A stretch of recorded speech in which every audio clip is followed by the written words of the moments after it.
The person who develops the painful gift of seeing through the social mask eventually understands that solitude isn't a lack of company. It's a profound form of freedom. Think back to the first few cracks in the facade. It always starts small. Maybe it was a new friend, utterly charming and golden in your first few conversations, who you genuinely believed was finally real. But then you started watching them in different contexts. The way their entire personality would subtly shift depending on who was in the room. A loving child with their parents and a casual character assassin the moment those parents left the room. You witnessed them spending 20 minutes viciously dissecting a person they just hugged goodbye, and a deep, cold seed of distrust is planted. If they do it to them, what do they say about me? Then you start noticing the more subtle, insidious manipulations. The person who fishes for compliments by putting themselves down. The "I'm so ugly today" line, waiting for you to rush in and feed their need for validation. And watch their eyes, that brief flicker of resentment, when you don't play along, when you meet their bid for pity with silence or a change of subject. That insecurity turns instantly into irritation because you didn't follow the script. You see the veiled power plays. You should really try this, subtly establishing superiority. Let me help you with that, which isn't a kindness but a way to create an invisible transactional debt. Every gesture suddenly has a hidden agenda. Every kindness has strings attached, often unseen, but undeniably there. Carl Jung was right when he spoke of the persona, the mask everyone wears to survive the pressures and expectations of society. But he didn't prepare you for what happens once you actually see the mask. You can't unsee it. And once you realize that everyone, or at least almost everyone, is wearing one, the game is truly over. You become a reluctant audience member to the collective social theater. And it's utterly exhausting. You see the popular girl performing desperate confidence to mask deep insecurity, the tough guy terrified of being seen as weak, the helpful colleague buying loyalty with favors. And the scariest, darkest truth is that most of them don't even know they're doing it. They've been wearing the costume for so long they've forgotten who they are beneath it. But you, unfortunately, do know. And that knowledge, that absolute clarity, begins to feel like swallowing a slow-acting poison. The simple, easy days are gone. Remember when "how's the weather" felt like an innocent, real conversation, or when you thought someone genuinely cared when they asked about your weekend? Now, when the polite question comes, you can practically hear the script running in their head. You see them waiting for their turn to talk, not truly listening to your response. They don't want the real answer. They want the performance. "I'm good, thanks. How about you?" It's a transaction of minimal engagement so everyone can pretend they connected. You start timing these interactions. The 30 seconds of weather commentary in the elevator, the precise amount of pleasant chatter required to fill the silence while making coffee. It's all a rehearsed, hollow performance. But this is where you develop your new, painful superpower, emotional pattern recognition. You can spot the insecurity behind the boasting. You recognize the need for validation behind the aggressive attitude. You start hearing the hollow echo in every interaction. Your coworker complains about the same problem for the 100th time, and, deep down, they don't want a solution, they want an audience for their drama. Your friend calls and frames it as checking in, but you can time it. 3 minutes into the call, the emotional request, the favor, the need for validation for their latest crisis will drop. Your family member deploys guilt as their primary communication tool. "I guess I'm just not important to you anymore," or "You're too busy for your old mom now." And suddenly, the question rings in the silence of your mind. Is this all there is? Is this what connection actually looks like? The answer you arrive at is darker than you want to admit. The more you truly understand people's motives, the less you feel able to trust anyone. Not because they are all evil, though some certainly are, but because you start seeing the patterns, the tells, the moments when the mask slips and reveals the self-interest driving them. The friend who is perpetually available when they need you, but always has an excuse when you need them. The friend who is relentlessly keeping score of every favor they've done, conveniently forgetting the times you helped them. That invisible price tag is always there, waiting to be cashed in. Remember when I helped you move, becomes leverage in a future disagreement. After everything I've done for you, becomes emotional blackmail when you dare to set a boundary. You realize the devastating truth about transactional relationships. Your devoted romantic partner didn't fall in love with you, the authentic, flawed person. They fell in love with the version of you you performed during the honeymoon phase.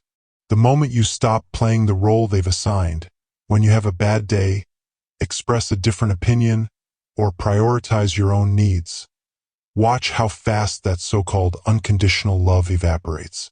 Your family member who claims they just want what's best for you, what they truly want is for you to make choices that validate their life, choices that make them feel secure and don't challenge their worldview. Your happiness, you realize, is always secondary to their comfort. The betrayals stop being shocking and start becoming chillingly predictable. You see it coming from miles away. The friend who will throw you under the bus to save face when their lie is exposed. The partner who is emotionally checked out but hasn't told you because they need time to secure their exit strategy. The family member who will weaponize your vulnerabilities the moment you don't fall in line with their expectations. Trust doesn't die from the betrayal itself. It dies from the cold, hard knowledge that it was always utterly inevitable. And what's truly messed up about society is this. Everyone is performing all the time, and they get actively angry when you stop playing along. You stop laughing at the jokes that aren't funny. You stop pretending to be interested in conversations that bore you. You stop nodding along to things you disagree with. You stop feeding their insatiable need for constant attention and approval, and suddenly you're the problem. You've changed, they accuse. You're too serious. You used to be so easygoing. What happened to you? And the painful part is they're right. You have changed. You've simply seen the things you can't unsee anymore. You've just stopped pretending. You've stopped feeding the performance machine that keeps everyone comfortable in their delusions. You've resigned your role as a supporting actor in the play of their life. They want you to play your part, laugh at the recycled jokes, act impressed by the humble brags even though you see right through them, and participate in the cruel, pointless gossip sessions. When you refuse these social games and respond with authenticity instead of the expected automatic compliance, they simply don't know how to handle it. Your truth becomes a relentless mirror reflecting their performance, and they absolutely hate what they see. Kierkegaard nailed it. The crowd is untruth. The more you witness people desperately clinging to the crowd's approval, sacrificing their authentic selves just to fit in, the more you realize you simply can't be part of it anymore, not without completely losing yourself. And this is where the story takes its inevitable quiet turn. There comes a moment, you'll know it when the shift occurs, where isolation stops feeling like a punishment and starts feeling like profound, exhilarating freedom. It might hit you on a Friday night, the peak time for everyone else's mandatory social rituals. You see the Instagram stories, the carefully curated group photos, the forced smiles, the performed fun. Your phone buzzes with invitations you no longer feel compelled to accept. And there you are, alone in your quiet space. Maybe your apartment, a coffee shop, or just your car parked somewhere peaceful. While everyone else is out performing their happiness on social media or playing their roles in other people's dramas, you are finally, blissfully, authentically alone. In that space, no one is projecting their insecurities onto you. No one is trying to manipulate your emotions. No one is performing for your attention or demanding you perform for theirs. No one expects you to fix their problems or validate their choices. For the first time in what feels like forever, you can simply be. The silence isn't empty. It's full of peace, full of possibility, full of your own thoughts that aren't being interrupted or invalidated by the constant noise of others. You realize that solitude isn't the pathetic consolation prize for people who fail at relationships.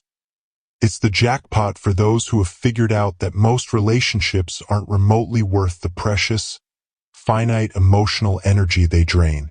This realization brings you to the uncomfortable truth that nobody wants to acknowledge.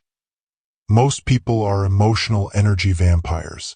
They come to you only when they are struggling, dump their problems onto your lap, soak up your attention and advice, and then vanish until they need their next emotional fix. They don't actually want solutions. They want an audience. They don't want to grow. They want someone to enable their victimhood. They trauma bond with you over shared complaints, but the moment you start healing, growing, or moving past those complaints, they become deeply uncomfortable. Your growth threatens their identity as a victim.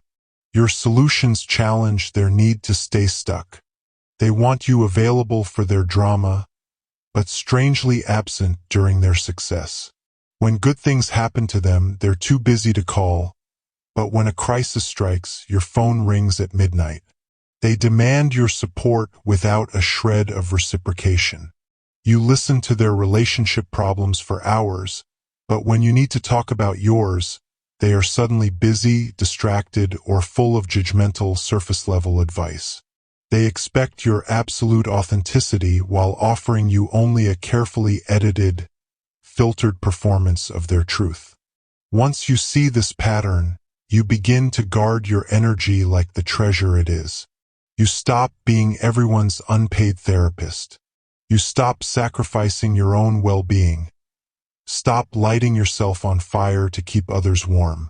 You quit performing emotional CPR on people who are perfectly capable of helping themselves but prefer the attention that comes with being a victim. And the inevitable happens. When you start protecting your energy, they call you selfish. Imagine that taking care of yourself is suddenly selfish. Refusing to enable their dysfunction is cruel. Setting a boundary is mean. Now, you possess what I call advanced emotional pattern recognition. It's a curse and a superpower all at once, because you can predict people's behavior with a disturbing level of accuracy. You know which friend will inevitably bail on plans at the last minute, not because of a real emergency, but because something better came along or they simply couldn't muster the social effort. You see the coworker positioning themselves during meetings, setting up the narrative to claim credit for your ideas. You can predict which family member will turn your celebration into a guilt trip about why you don't visit enough. Every birthday, every achievement becomes an opportunity for them to make it about their feelings. You spot the love bombing from a new romantic interest, the excessive attention, the premature declarations of deep connection, as a clear attempt to bypass your natural caution and cover their red flags. And you see the friend who pretends to support you but is actually just competing with you, revealing themselves through backhanded compliments and celebrating your failures a little too enthusiastically. And this is what's truly twisted. When you try to set boundaries based on these predictable patterns, when you try to protect yourself, they act like you're the unreasonable one. Don't be so mean, they say. You're being paranoid. Not everyone is out to get you. But you are not paranoid. You are awake. And being awake in a world full of sleepwalkers, constantly navigating this web of half-truths and emotional transactions, is exhausting. You realize what real loneliness is.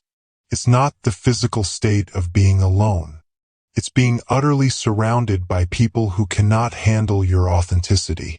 You try to talk about the things that genuinely keep you up at night, fears, dreams, the meaning of life, and they steer the conversation back to the safe, shallow territory. Sports, celebrity gossip, the weather. You share a genuine struggle, and they either try to fix you with surface-level advice, compete with your pain by one-upping your story, or simply change the subject because your reality makes them uncomfortable. When you stop pretending everything is fine, you are suddenly too much. When you stop playing along with their illusions, you are deemed difficult. You realize most people don't actually want real connection.